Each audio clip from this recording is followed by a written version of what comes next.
This episode of F1 Beyond the Grid is presented by Paramount Plus. Explore the full mountain of entertainment on offer at Paramount Plus today and find your next favourite show at paramountplus.com. Adrian Newey is his name. Designing championship-winning Formula One cars is his game. Max Verstappen wins the Japanese Grand Prix. Red Bull are champions of the world for the sixth time. They take the Constructors title for the second year in a row. You got built a rocket ship of a car. Well done. The genius behind a car that has destroyed records and dominated rivals in 2023. Newey's creations have now won 12 World Constructors' Championships. He's the sport's most successful designer of all time, and it's easy to see why. When I was about 8 to 10, then I would buy these 12 scale models. But by the time I was about 11, I was a bit bored of building effectively other people's designs. So I started sketching my own designs and then used my dad's workshop to create these 12 scale models. And the practice of sketching and then turning that into a 3D object was great practice from a very young age.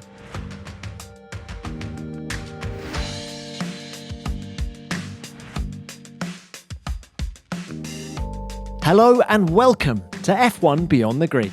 I'm Tom Clarkson, and this week we're taking you inside one of Formula One's most fascinating minds. In a career spanning more than 40 years, Adrian Newey has adapted to new regulations, car transformations, and drivers from different generations. 7 world champions have been crowned in Newey designs. In the 1990s, Nigel Mansell, Alain Prost, Damon Hill and Jacques Villeneuve fulfilled their dreams with Adrian at Williams, and Mika Hakkinen joined the party at McLaren.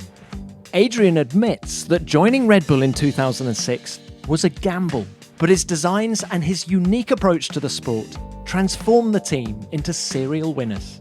They took 4 consecutive championship doubles with Sebastian Vettel from 2010 to 2013. And galvanised by their guru once again, Red Bull are now charging towards back-to-back doubles with Max Verstappen, the 13th time a driver will have won a title in a Newey car. So what are the secrets to his unprecedented achievements and longevity?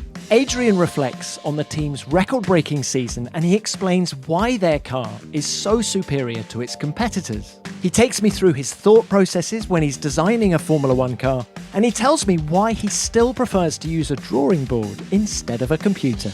Adrian also reveals whether he regrets rejecting approaches from Ferrari, why the death of Ayrton Senna left him questioning his future in Formula One, and much, much more. I hope you enjoy our conversation. Adrian, thank you very much for your time. It's great to have you on the pod. You've worked in Formula One for more than 40 years. You've enjoyed a huge amount of success in that time, but have you ever experienced anything like 2023 before? No, this has been our biggest run of success that I've certainly ever experienced. I've been fortunate enough to be involved in cars that have been dominant in the past, but we've never had this level of consistency. You know, people might think it kind of now everything is guaranteed and it will be smooth and blah, blah, blah. The reality is so many things can go wrong in a race. It's always actually getting 2 cars to finish, one of them, or preferably both of them, near the front. Week after week it's a difficult challenge because of all the elements that can go wrong: reliability, accidents, strategy, performance, obviously. So to achieve this, I think, is a real tribute to everybody.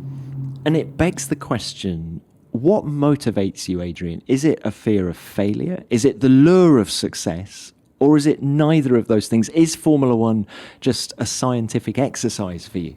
Well, I've kind of come to terms with the fact that my makeup is very competitive now, certainly when it comes to professional, as opposed to kind of being a bit of a numpty on a tennis court or whatever. Frank Williams, kind of, I always thought I wasn't competitive, and then he said to me, Adrian, you're the most competitive person in the pit lane. I was actually slightly taken aback, and at first almost slightly, I don't know, not insulted, that's the wrong word, but just unexpected. And I can't say that's true, obviously. That's completely kind of objective or subjective thing. But yes, I think to answer your question, fear of failure is certainly part of it, but it's not the whole thing. I think it's capitalising when we manage to get ourselves as a team in a position where we can win races and hopefully championships. Then you want to capitalise and maximise that, because getting to that position is not easy. Having said that, the ironic thing is that, from a chassis point of view anyway, when we're winning, it doesn't actually feel as if we're doing anything different. It's just everything gels, including, of course, the vital three elements, which are the driver, the chassis and the engine. And if one of those three is not at or near the top of its game, you might win the odd race here and there, but you certainly won't win championships. Where does this competitive streak in you come from? Is it sibling rivalry back when you were kids, or is it something else? It's not sibling rivalry. My brother's 7 years older than me, so we were, as an age gap, too different to be competitive with each other. It's a question I've asked myself, and the honest truth is I'm not exactly sure, but I think part of it was when I was at school, then I was kind of, I suppose, always thought about things a bit differently. One example that's always stuck in my head is that kind of when I was, I don't know, about 12 or so, we had a lesson on in science on friction. And it was actually a video, and it went through the sort of what friction does, how it works, etc. And at the end of it, the teacher said, so everybody, is friction a good thing? And I was the only one who stuck up my hand and said, well, without friction, we'd all fall over. We wouldn't be able to stand up because we'd just slide around everywhere. And everybody laughed, and the teacher laughed at me. And I thought, well, that's a bit unfair, because I think I actually have a reasonable point. And it's a silly little example, but it made me, I think, feel as if I needed to prove myself. And feeling you need to prove yourself is in truth a close cousin to being competitive. Do you think you still need to prove yourself after all this success? Absolutely. I mean, I'm not. I've been lucky enough to have obviously a very successful career, but I don't really look back particularly. I'm not a statistic counter. I just enjoy being in it. Ever since I was about 10 or even younger, then my ambition was to be a designer in motor racing. And when I got my first job in motor racing at a little team Fittipaldi's in Reading, and actually got to the end of the first month, and I had absolutely no idea what I was doing. I was fresh out of university. Joined as junior aerodynamicist, which turned out to be senior aerodynamicist. Teams in those days were so tiny that they had no aerodynamics team. I was it. But anyway, I got to the end of the first month, had no idea what I was doing, as I said, and got a salary for it. And I thought, or a paycheck. And I thought, this is amazing. Here I am in motor racing, complete numpty, but I'm getting paid. This is fabulous. And really, I can say pretty much, I mean, it's the odd day, of course, that I haven't enjoyed, but pretty much every day has been a bonus and a treat. What do you enjoy about the job then? The mixture and the challenge. It's competitive sport. That bit I enjoy, that you are competitive, competing, and that, of course, gives you very quick feedback every 2 weeks, typically in the season, or every week now, the way the season's gone, which can, of course, be painful if it's going badly, but you know where you are. And if I compare that to my friends who I still keep in touch with, so I went to university with, I studied aeronautical engineering. So they inevitably went into aerospace companies like British Aerospace, Rolls-Royce, etc., where they were working on projects that wouldn't even fly for 10 plus years away. So there was really no feedback on whether you're doing a good, bad or indifferent job. That immediacy, that feedback is something that is invigorating. Your dad was a veterinary surgeon.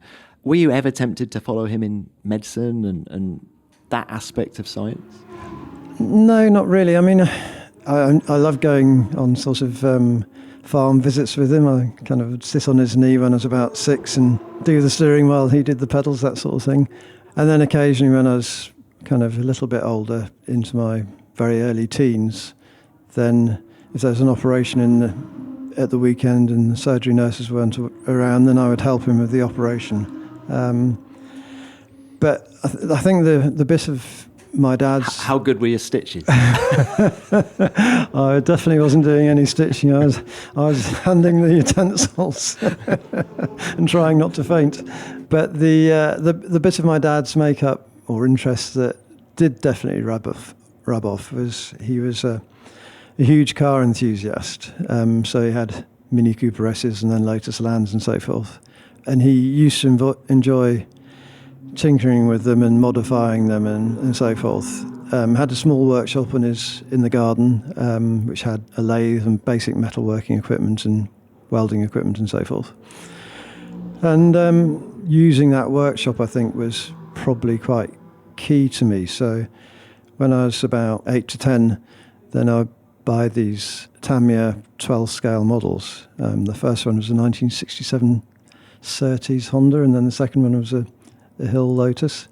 And those 12-scale models were great, actually, because all the parts are labelled, front upright or front top wishbone or whatever. So you got the terminology. In assembling them, you started to understand how the chassis side of the car works in terms of suspension articulated, and it's a monocoque that bolts for an engine, that bolts for a gearbox, that sort of thing. But by the time I was about 11, I started to become bored with building effectively other people's designs. So I started sketching designs of my own designs, and then used my dad's workshop to fold up bits of aluminium and make bits of fiberglass and so forth to create these 12-scale models. The bits I couldn't make, like the tires and the engine, really, I would sort of cannibalise off the old models. But I think the key part of that is there's this old thing, is it the 5,000-hour rule, that to become 10,000 hours. 10,000. Yeah, sorry. It's harder than that. Harder than that. I probably exceeded those 10,000 hours in the sort of long, boring summer holidays, where I would kind of, as I say, sketch away and then make it. And whilst, of course, I had absolutely no idea what I was doing, I think the practice of sketching and then turning that into a 3D object was great practice from a very young age. So you go to university in Southampton. There were Formula One teams using the wind tunnel there. Why a degree in aeronautics and astronautics and not mechanical engineering? Simply that I figured that racing cars were closer to aircraft than But that was to quite anything forward else. thinking at the time. Yeah, that would have been 1977. So I suppose in hindsight maybe it was, but I'd avidly read every magazine I could find that had anything vaguely technical in it. Visited a few races, particularly Mallory Park, which was close to where I went to school, and that was a great little paddock because you could walk around and look at all the F2 cars and 5000s and so forth. What impact did that have on you, going to Mallory and seeing the cars for real? Huge, because in those days there wasn't actually a lot of television or coverage of motor races. So actually seeing the cars, hearing them, smelling them, looking at them in great detail, and the paddock was completely open. Nobody minded this spotty-nosed little kid kind of poking around, and in fact the opposite. A lot of them would actually kind of explain what they were doing and so on and so forth. So that was without doubt key, combined with my attempts to go karting, which my dad was quite tough. I said I'd love to go karting, so we went along to the local kart track, Shennington, and he made the very accurate observation that, as far as he could see, a lot of the kids were there not because they were really passionate about it, but because their dads were, and it was their dads leading their childhood vocationally, or whatever the phrase is. So anyway, he said, look, if you want to go karting, you're going to have to buy your own kart. I'll double your money. For every pound I earned, he would put £1 in. So kind of washing cars and doing the newspaper rounds and picking plums from the orchard and selling them outside the veterinary practice and that sort of thing. Earned a bit, but not even doubled. It didn't earn very much. Anyway, the bottom line is I bought this very tired old cart with a Villiers engine in it and tried racing it. And the combination of it and me was absolutely hopeless. Really? I mean, are you being modest? No, I'm not. It was kind of back of the grid stuff. It wasn't actually the driving that really interested me. It was how to make the cart go faster. So I then took myself on a welding course at BOC, British Oxygen, in North Birmingham, which was a kind of a hour's bus ride from Stratford, where I grew up. And I was about 15 when I did it, so I got a bit of peer pressure from kind of all the other guys who were on the course, and because I actually, for whatever reason, turned out to be reasonably good at it, welding and brazing, and became kind of the lecturer's pet for that 2-week course. I got a bit of flack, which was actually also a good lesson because it kind of made me start to learn how to fit in. I developed my Brummie accent, which was quite easy, but it's back to, I think, the combination of going to Mallory Park, Oulton Park, the karting, it just all helped to develop me, and so also to understand that I needed to get to university, which suffered a bit of a setback when I got chucked out of school at 16. I went to this very Dickensian public school, which, I'll be honest, I absolutely hated from every single day there. What aspects of it did you hate? Was it being away from home? A little bit away from home, but yeah, perhaps I was a bit homesick for sure. But I think the key thing for me was I wasn't terribly sporty. I was pretty average at sport. In looking back, I didn't particularly recognise it at the time, but I probably, as I mentioned earlier, do look at things a bit differently, and that didn't make me terribly popular. So I had 1 or 2 friends, but not many. Got bullied a bit, usual thing. I don't know, just I couldn't engage in my hobbies particularly, although the workshop manager was very good, and he used to take my cart up there and work on it during the term time. I ran it around the chapel. There's a sort of load of paths around the chapel. And I thought, okay, let's just run it around and make sure it works. And of course, being a 2-stroke, it made a hell of a racket. And so pretty soon the whole school turned up to watch me going around in this thing, which then got shut down. And unfortunately, the poor old workshop manager got quite a telling off from the headmaster for it. But, just didn't fit in. And so when I met my demise after O-levels, then, what's now called GCSEs. Can I ask, how were your O-levels? Were they good? Were they bad? Actually, no, I was pretty good academically. I was okay. So, but I'm not surprised to hear that, but I was just, for people who have just got their results in the UK, I was just, here's some inspiration that, you can Well, the funny anything. thing is that I was actually better at the arts than I was at the sciences, if anything. And so the careers advisor at school said that I should take art, which I was pretty good at art. Sorry, sounds not very modest, is it? But I was okay at art. I've read people referring to you as the Michelangelo of Formula One. I'm definitely not that bad. But so recommendation was art, English and history, and it was fine, but I had no interest in doing art, English and history. I was completely single-minded at that point of wanting to work in motor racing as a designer. It is extraordinary how early in your life you knew that this is what you wanted to do. Yeah. Given that there was no motor racing in the family. No, I was very lucky, to be perfectly honest, because, obviously for most people, it takes them a long time to find their vocation. But for whatever reason, I think with me, it just clicked from that very young age. This episode of F1 Beyond the Grid is brought to you by Paramount Plus. Stream epic blockbusters, new originals, and top shows, including the new smash hit Special Ops Lioness from the creator of Yellowstone, Taylor Sheridan. Featuring an all-star cast with Morgan Freeman, Nicole Kidman, and Zoe Saldana, it's your next must-watch show. Stream the entire series today. Paramount Plus has something for everyone. Watch all your favourite shows from Nickelodeon, Showtime, the complete Star Trek catalogue, and so much more. From Top Gun Maverick to Smile, Paramount Plus has your movie night sorted. Grab the popcorn and get comfortable while exploring the full mountain of entertainment. Explore a mountain of entertainment on Paramount Plus today and find your next favourite show. Subscribe today at paramountplus.com.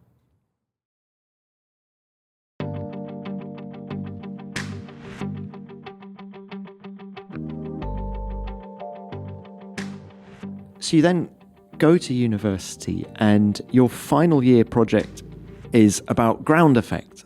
And I did want to ask whether what you learnt in that final year project is still applied today with these ground effect cars that we have in Formula One. To an extent, yes. I mean, I think it certainly gave an understanding of how it all works. And from quite a theoretical level to start with. So the initial research I did for that was using a little 2D model, which means, it's a tiny tunnel, which is just concentrating on the underbody shape and trying to understand how that works, how to profile it.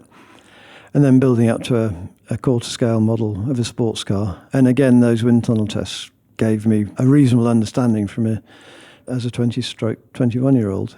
And I think that fundamentals understanding has stood me in good stead, particularly in those years through the 80s, where the understanding of aerodynamics in motor racing was still relatively basic, and indeed it was much more difficult to understand the flow fields than it is now, because in those days all you had was flow vis, which probably viewers have seen still being squirted on cars when they go out, which gives you an understanding of the surface flow, and wool tufts, and that literally was it. So trying to understand the flow structures was then using those clues, if you like, and then sketching out what the vortices and flow might look like. Whereas nowadays with CFD and a thing called PIV and the wind tunnel, then you have instant access to what it looks like. How has your understanding of ground effect changed over the years? How much better do you understand the concept now than you did back then? Of course it evolves, and I think the key thing, particularly these Venturi cars that came in at the start of last year, but it's also true of the flat bottom or the step bottom cars, flat bottom cars before that, is it's not just the aerodynamics, it's how it couples with the chassis as well. And that is one of the big keys that perhaps I've had a bit of an advantage in, because I experienced that when I was at Fittipaldi's. By the time I got back into Formula One in '88, then they were flat bottom cars, Fittipaldi's, and then working in IndyCar. So I did 3 seasons in IndyCar, which are also Venturi cars. So they gave me a good understanding of the cross coupling. I think that also is where I've been quite lucky when I was born, because I sort of I worked for 18 months as aerodynamicist at Fittipaldi's. Fittipaldi's then started to become obvious that they'd lost all their money or sponsorship, and it was not going to be very stable. Peter Waugh, who was the team manager, left for Lotus and offered me a job as an aerodynamicist at Lotus. Peter McIntosh, who was sort of assistant team manager, left simultaneously and went to March and offered me a job as a junior designer, a draftsman in the design office or drawing office during the week, and a race engineer in F2 at the weekend.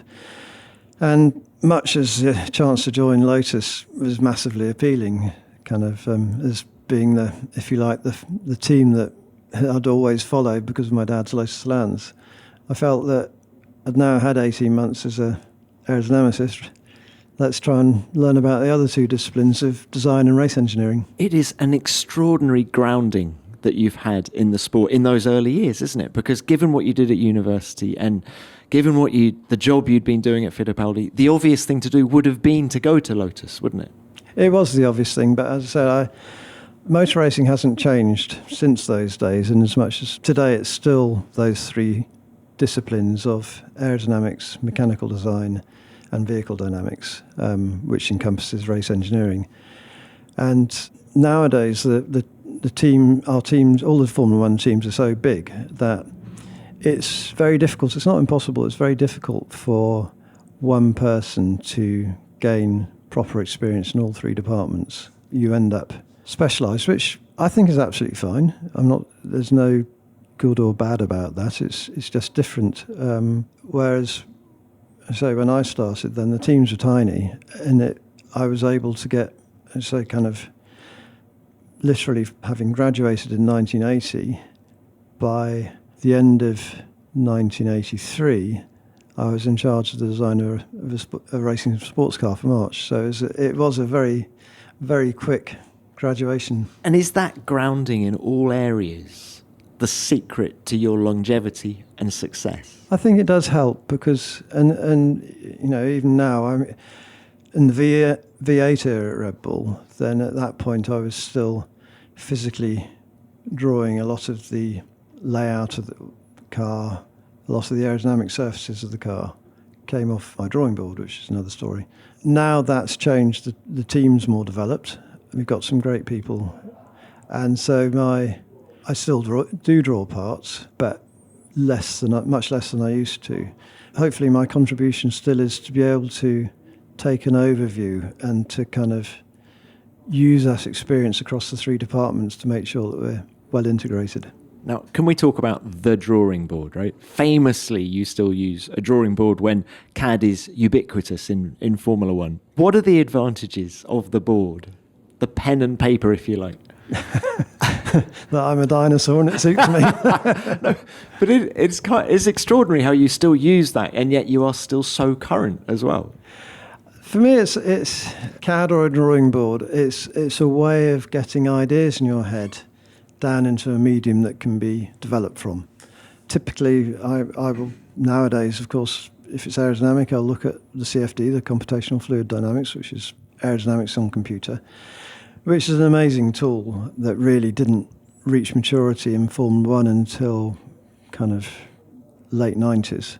So I will kind of look at the CFD, I'll sketch from that, I'll sketch some ideas, working with my colleagues, of course, and then draw something. Now, I've used a drawing board because, to me, it's the language that I'm most comfortable and most fluent in. If I tried to use a CAD, I feel I would never be as fluent in it.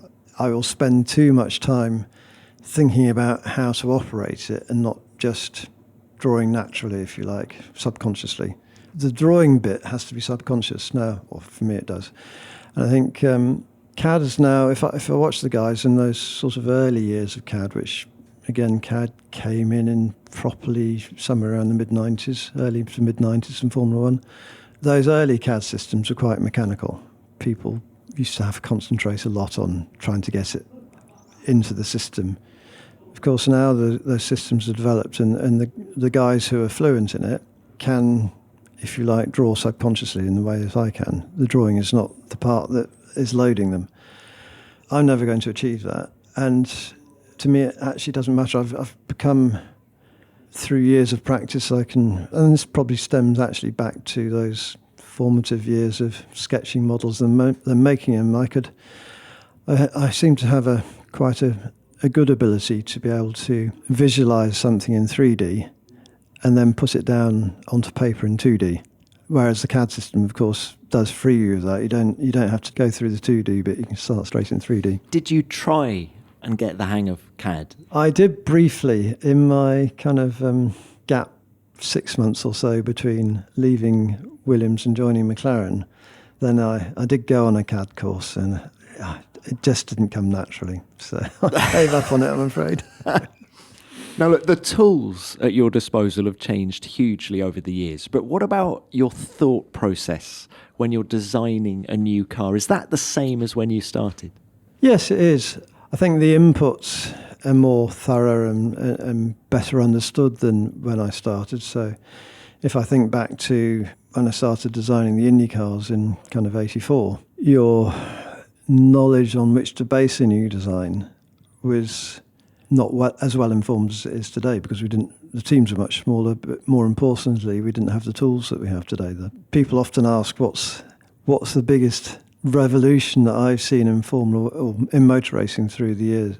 And it has to be computing power and the simulation tools that run off the back of that, because it's that allows a much more thorough understanding of the car. But where does the process start? You obviously look at the rule book first, and then what's the first thing you're looking at when you're designing a car? Is it the position of the power unit? Is it the wheelbase? The big rule change that we had at the start of last year, which I think you can easily argue is the biggest single rule change we had since Venturi cars got banned at the end of 1982, I think it was. Then that was, sitting down with the rule book, as you say, then trying to understand what architecture, in terms of where do you put the front wheels, where do you put the rear wheels relative to the fixed bits of the series of sort of chassis, engine, gearbox. The underlying architecture you have to decide. And then from that, starting to, in my case, what I concentrated on was that architecture, and then the front and rear suspension, because they're kind of key bits that you want to try and get right if you possibly can. If you get the bodywork wrong, within reason you can change it during a season, but if you get the underlying architecture wrong, at the very least you're stuck with it for one season. What is it that you got so right about these regs that's given you the advantage that you have got? I can't tell you that, can I?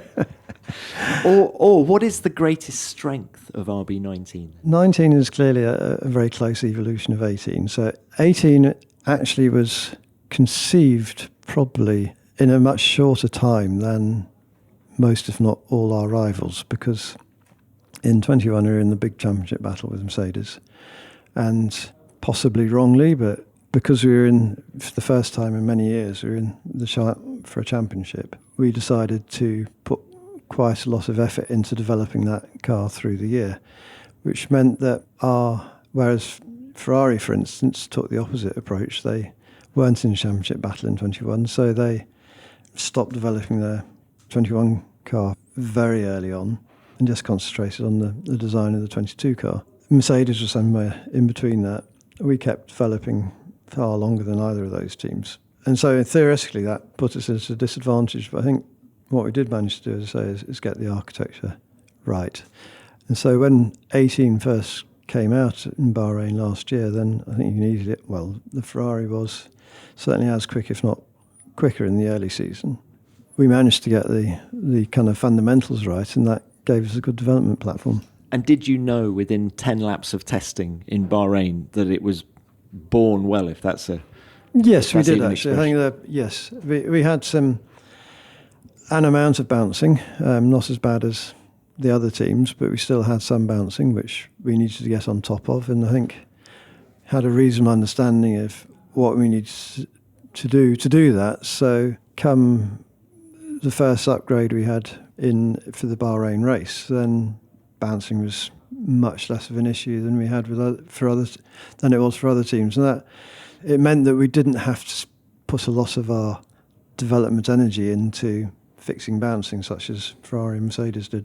And that knowledge of bouncing was something that you'd had from back in the day? Funny enough, it was to an extent, in as much as I very clearly remember Fittipaldi's. It was actually the first time I went to the circuit when I was at Fittipaldi's. And Harvey Postlethwaite, who was the technical director there, because the cars were running so stiff, he had the idea to save a bit of weight by throwing away the front dampers and springs and replacing them with bump rubbers, which is something he tried in his Hesketh days.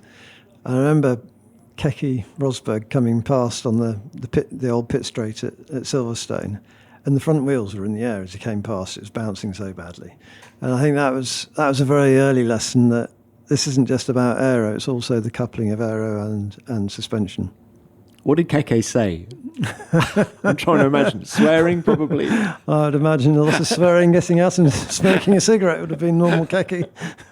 Now, Adrian, is there a trademark Neweyism on your cars? Is there something that you've carried all the way through? Philosophically, I think it's something that is trying to get the car to work over a broad envelope, and that's something that the 88 Leyton House, or all the Leyton Houses, didn't achieve, in as much as those cars worked extremely well at some circuits, and indeed in 88 I think we were Estoril, then Ivan finished ahead of Ayrton driving a dominant McLaren, was actually closing in on Prost in his McLaren. Ivan went on to lead albeit only one lap in the wet in Suzuka at the end of the year. So that car worked very well at some circuits, but not all circuits. There's a famous story, Adrian, of Prost coming in at Estoril, having followed Capelli through the 180-degree final Last corner, yeah. Last corner, and he'd got out of his car and told everyone at McLaren, that is good car. That's a good car aerodynamically. I don't know, did that story ever feed back to you? Well, I do remember, actually, funny enough, I do remember that. I don't know why, but I remember that Ivan coming round the lap before with Prost just behind him, and then Ivan coming round the following lap and passed us on the main straight, with Prost crawling along in about third gear and then accelerating again.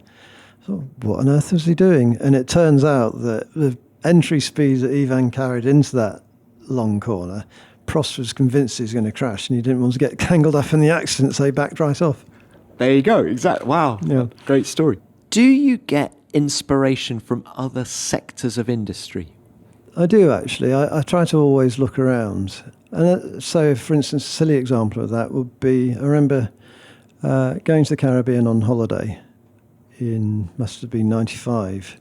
And past that holiday, I think we flew into one island and then took a little puddle jumper sort of propeller aircraft from one island to another. And looking at the aircraft before we took out and looking out the window, I noticed the way they shaped the air intake for the engine and behind the propeller. It was swan-necked and wasted and separate to the main, if you like, body of the engine. And we've been struggling in 96 with Damon, where the airbox pressure and hence the engine power was incredibly sensitive to the headrest shape and to his seating position. And so that just gave me the idea, well, actually what we need to do is raise the roll hoop up, or the air intake of part of the roll hoop up, to be completely separate to the headrest, and then kind of waste in the headrest, which is, of course, the standard solution nowadays. But that came from looking around, and there are other little examples. So you never switch off, not even when you're on holiday in the Caribbean. That's what we've learned from that. I must admit, I prefer to have a 2-week holiday, because I find that the first week, it takes me a week to wind down. Now, in terms of rules optimization, which of your cars has given you the most satisfaction? The 98 McLaren, because that was the year where we went to the narrow track and the groove tyres, and it was my first McLaren. I started the 1st of August, so it was an incredibly compressed design cycle, and maybe there's a moral in there. Kind of, a lot of my more successful cars I've been involved in have actually started quite late. Yeah, the 22 car, that McLaren. Exactly. Yeah. I think, again, we got the fundamentals right. One of the things we did was, because the track had gone so much narrower, from 2 metres to 1.8, then there was a lot of theories of floating around. Because of that kind of narrow track, there's this theory about wheelbase to track ratio.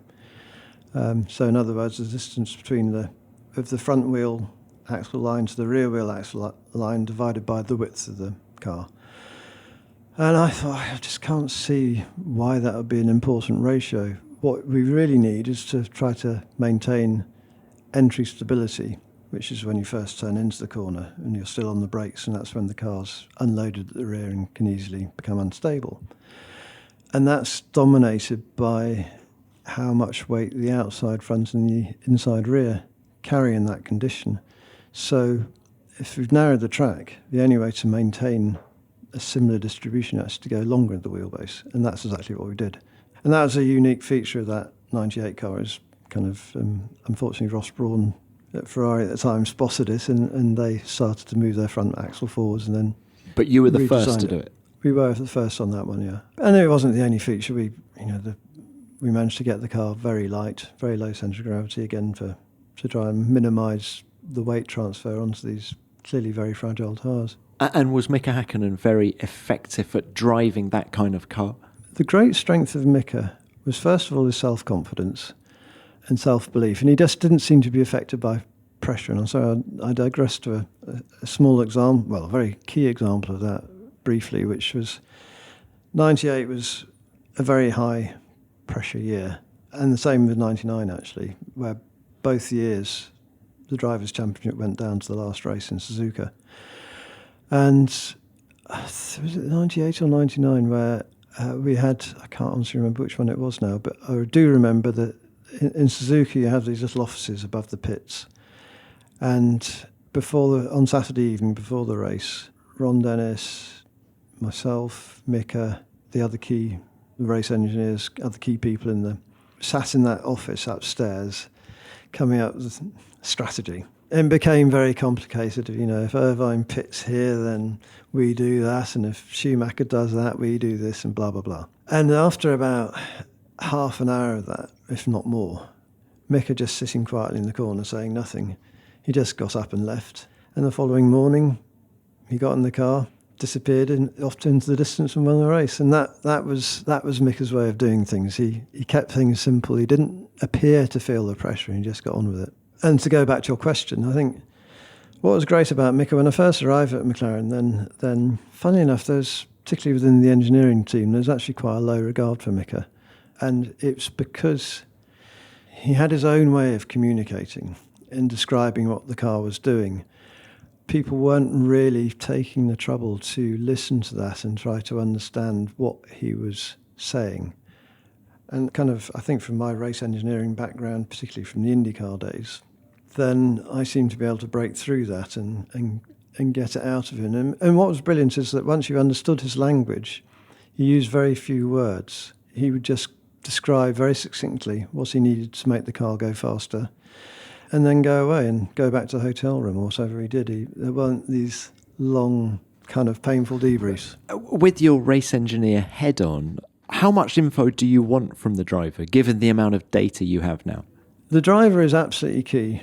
Data on its own doesn't even begin to tell you the whole story, not least because the data obviously tells you what the car's doing, but a good driver will adapt his driving to whatever the limitation of the car is. So it might be that the data, for instance, says that the car's understeering, and it is understeering. But the reason it's understeering is because the driver feels it's unstable, and so he changes his line in his driving style to cover that instability, and the net result is understeer. So getting that out of the driver and trying to understand what is really holding him back and what he needs to make the car go faster is still very much a human element. And was Mika good at describing that, or was he so natural that he would be driving around a problem without realising he was driving around it?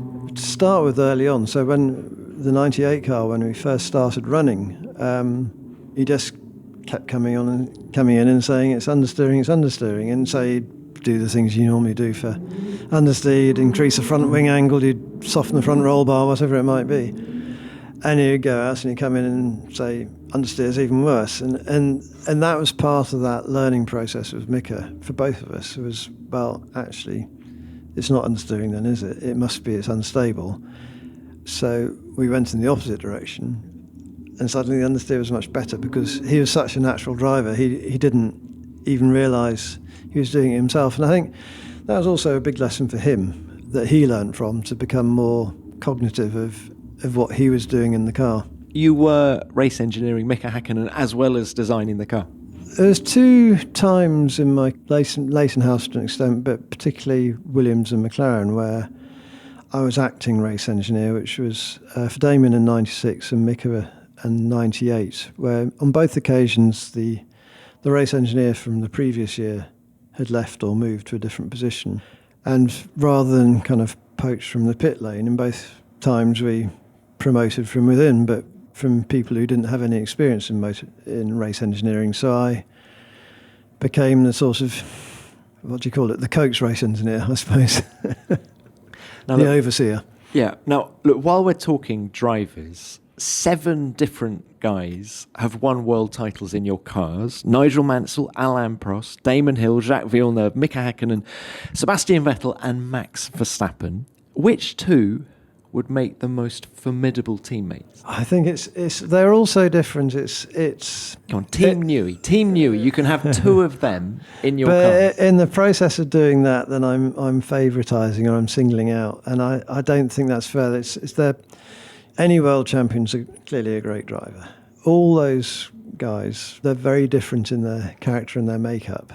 Some of them have a very high level of self-belief, and that, I think, has been one of their keys, but not all of them. They're so different. I think teammates, though, it's not one I've been asked before. It's usually which one's the best. Teammates is an interesting one because it's the old thing. The first thing a teammate wants to do is, particularly if he's young or ambitious, is show that he's the best. And he probably comes in thinking he's the best.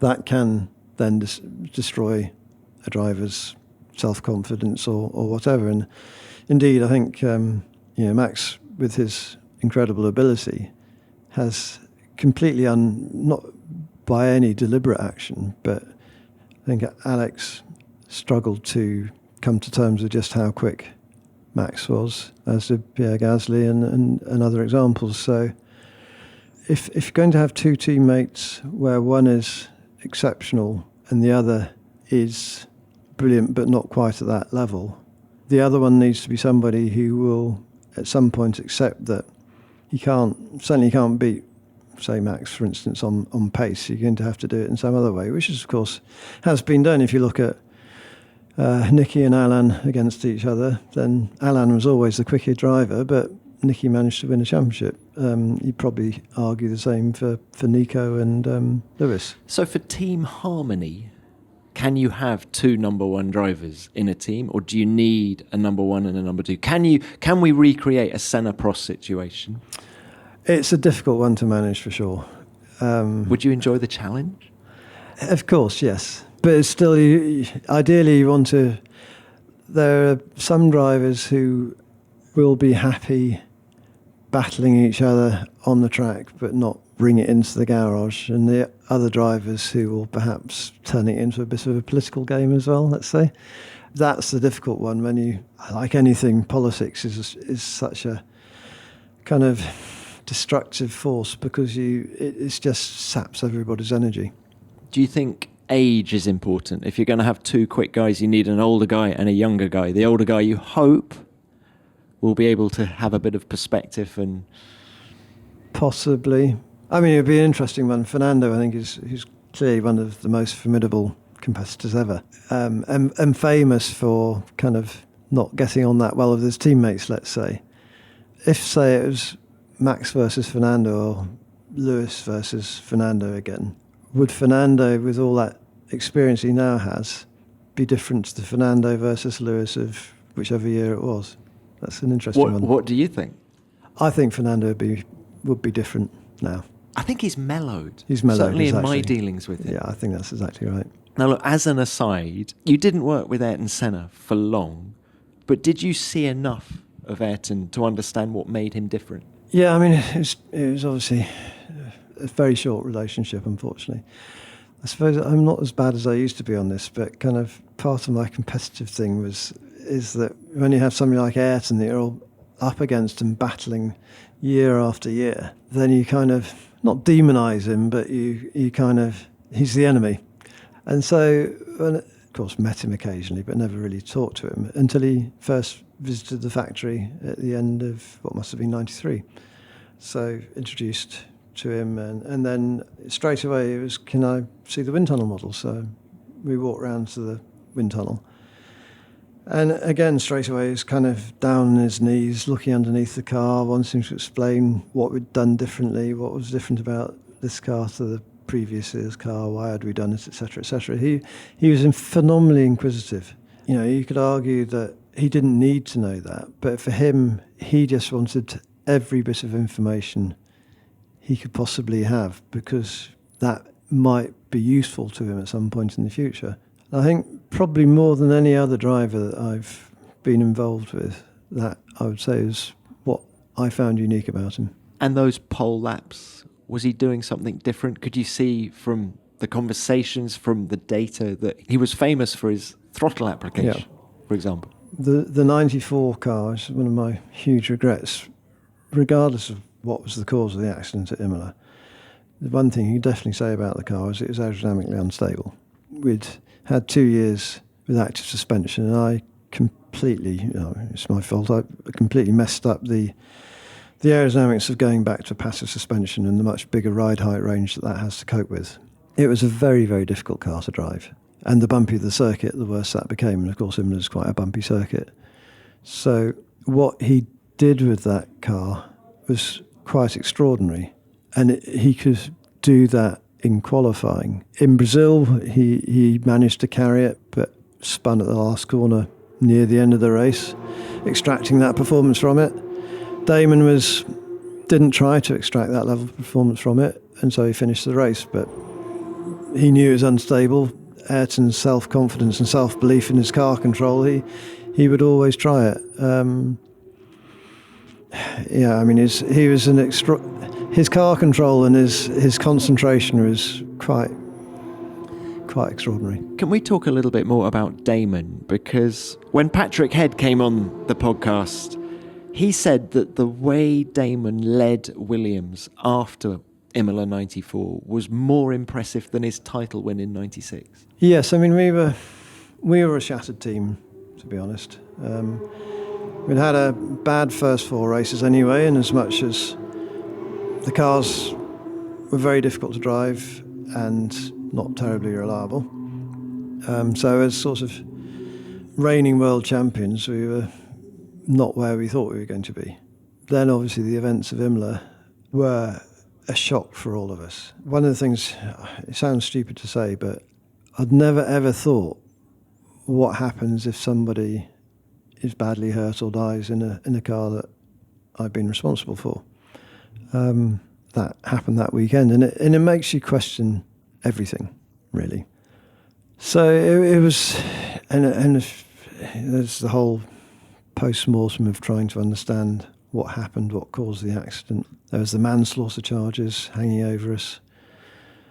So it was a very difficult period, and I think Patrick also was asking himself the same questions. Damon, I think, interestingly, of course, he'd been in exactly the same position as his dad had been when Jim Clark passed. He was now suddenly, but much more extreme for Damon, in as much as he was still only in his second proper season in Formula One. Was now the team leader, and I think his inner strength and mettle to then carry things forwards from there was quite extraordinary. Now, I think, yes, you can very easily argue that what he did in that car for the balance of 1994 was, I don't know if it's more impressive than his 96 season, because in 96 he had a good car that was reliable enough, and all he had to do is, in reality, was beat his teammate who was a rookie from IndyCar. 94, he had to carry the team forwards, and the fact that he did that and took it down to the wire, I think was a phenomenal performance. Did 1994 make you question your involvement in Formula One? Did you ever want to stop? I thought about it, I have to say. You'd be a fool, or would be something wrong if you didn't question yourself and question what you're doing. First of all, it would have been quite selfish, because if Patrick or I, or both of us, had decided we were stopping, we'd have left the team in complete disarray. Like all mistakes, regardless of what did cause the accident, you have to learn from the possibilities of what might have caused the accident and make sure that you react to that and make sure that you try to take appropriate measures to stop that ever happening again.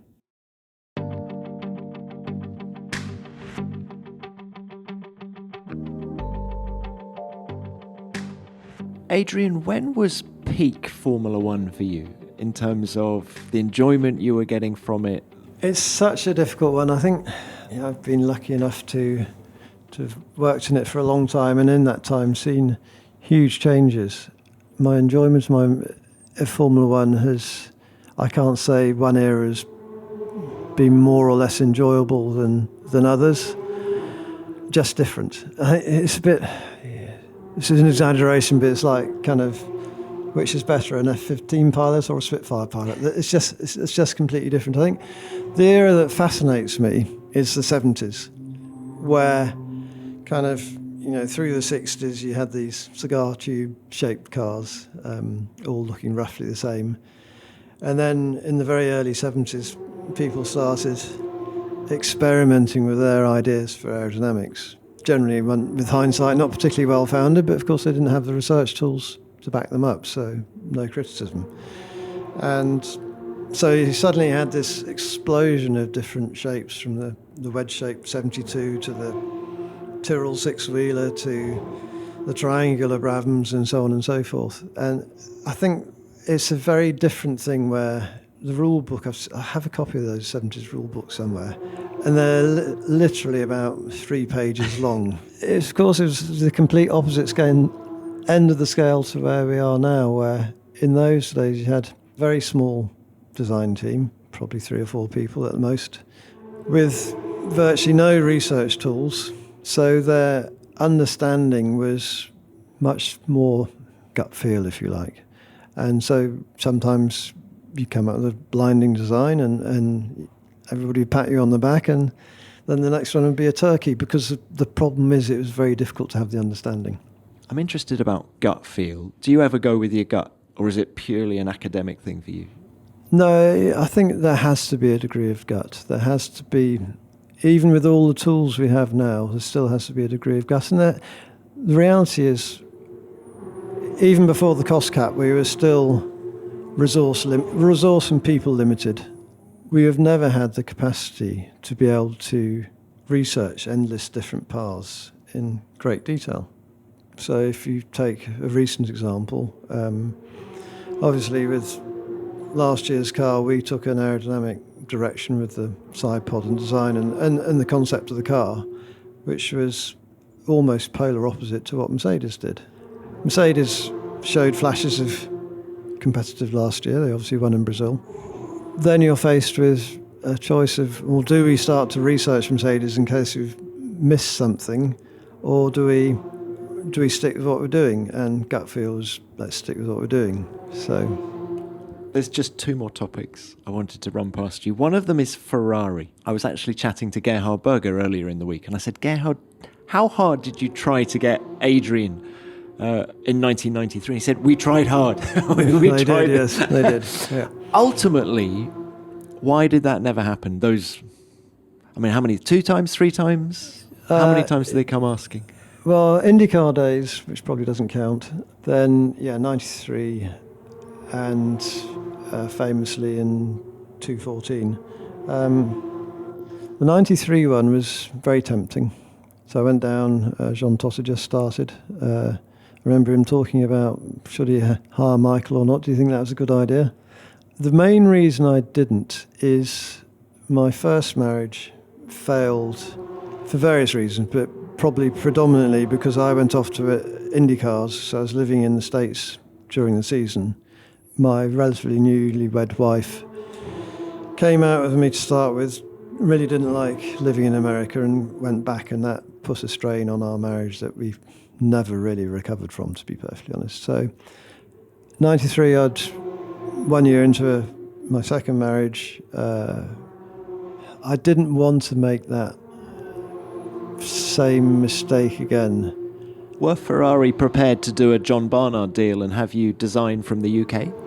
I never asked the question. I don't believe it, so I never asked. I think if you're going to do it, Ferrari's an Italian team. Having the idea of having a research and design centre, which is completely different place to the race team. I know we have a sister team that does that, but I don't believe in the concept. Do you regret not having Ferrari on your CV at some point? Emotionally, I guess, to a point, yes. But, just as, for instance, working with Fernando or Lewis would have been fabulous, but it never happened. It's just circumstance. Sometimes that's the way it is. My discussions with 214 with Ferrari were purely out of frustration that joined Red Bull. It was with Christian being centrally involved more or less from the start in developing it. We've been fortunate enough to, the ambition, and it was for me, it was a huge career gamble going from McLaren, this championship winning team, to this start-up kind of joke of the pit lane team, which it was at the time. But, the ambition obviously of hoping to win a race and maybe even a championship. So just won 4 on the trot, which was above wildest dreams. Centrally involved, felt very kind of almost paternal with the team in terms of how it developed and the ideas and the effort that we put into it.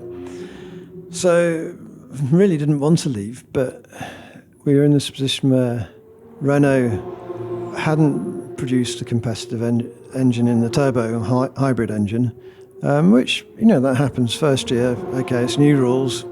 We all make mistakes.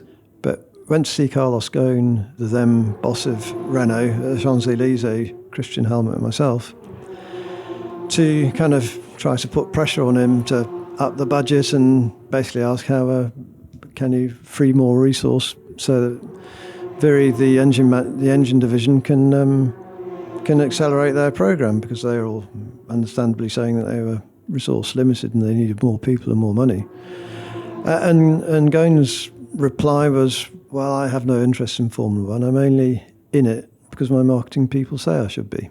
And that was such a depressing place to be, that we now had this yawn into the future where we knew Mercedes wouldn't give us an engine. Ferrari had a great engine, but we'd used Ferraris initially, and I'd taken us away from Ferrari in the first year to Renault because I believed, rightly or wrongly, that if you're in a championship battle, Ferrari would never give us equal equipment. So we were stuck with Renault for some huge amount of time, looking forwards into the future. And so being in the position where it looked like we couldn't be properly competitive in any visible point in the future was just a very dark tunnel to be in. Do you think in 2014, if you'd had a Mercedes power unit, you could have run the works team pretty close? Yes, I think we probably could have done. I mean, all credit to Mercedes on the chassis side. They obviously had a great run. I think there were some years where arguably we had the better chassis. There are other years where they definitely had the better chassis, but we would have certainly given them a pretty good run for their money, I think. Well, Adrian, it's been a brilliant chat. I've really enjoyed it. Thank you very much. Thank you. Look, what does the future hold for Adrian Newey? Are you the kind of guy who's going to retire? I find it hard to believe. It's difficult to answer. I remember when I was about 50, my father always wanted to retire when he was kind of early 60s, which he did. And retirement didn't suit him that very well, to be honest. So when I was 50, I thought, I'll retire soon. And here I am, 64. Because you love it? I love it. I also now, of course, things change and the way you do your job changes. So as well as I do now enjoy more and more working with the team and helping to just working with all the engineers and seeing them develop is very rewarding. So that's an aspect which I particularly enjoy. I do also involve myself in other things now. So we're doing this track car project, and I try to take a bit more holiday time. So things do slowly change, but whether it's Formula One or something else, I need something to keep my brain active. Adrian, thank you very much for your time. Good luck in the future. Thank you. Thank you very much. Thank you.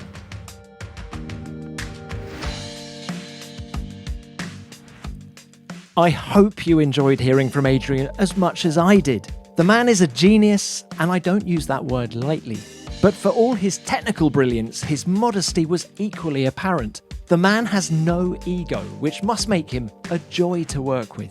Adrian, thank you for your time. Many congratulations on your latest Constructors title, and I look forward to seeing you at a racetrack again soon.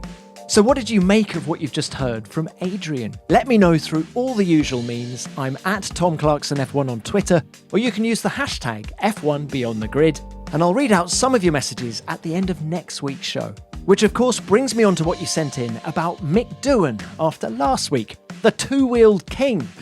We've had lots of lovely messages about Mick, all saying, without exception, what a legend the man is. Let's start with this from Pirelli tyre fitter Michael Cruikshank. Loved listening to Mick, what a fantastic career he had, and he made some incredible recoveries from injury. He would always take cover in the Pirelli fitting area in the Formula 2 paddock and take the time to chat to us fitters. Well, thanks for the message, Michael. Mick is a ripper of a bloke, and I can imagine him hanging out with you guys and talking about racing. And what about this from D8? I met Mick at my father's restaurant on the Gold Coast in the mid-1990s. He was having dinner with Sir Jack Brabham and Sir Frank Gardner. What a table of Aussie motorsport royalty, and what a thrill for a teenager at the time. Oh my goodness, greatness right there, D8. Definitely the fastest table in Australia. What a lovely story. Thank you for your message. Next, let's hear from Sid. What an amazing chat with Mick. I had the pleasure of meeting him and seeing Jack in 2020 at Sepang. He was so nice and had all the time in the world for me and was clearly proud of Jack's pole position, fastest lap and win on that day. I can't wait to see Jack in Formula One. Oh, thanks for that memory, Sid. And thanks too for sending in the pictures of you and Mick. Treasure them. And finally, here's Nicholas Harburg.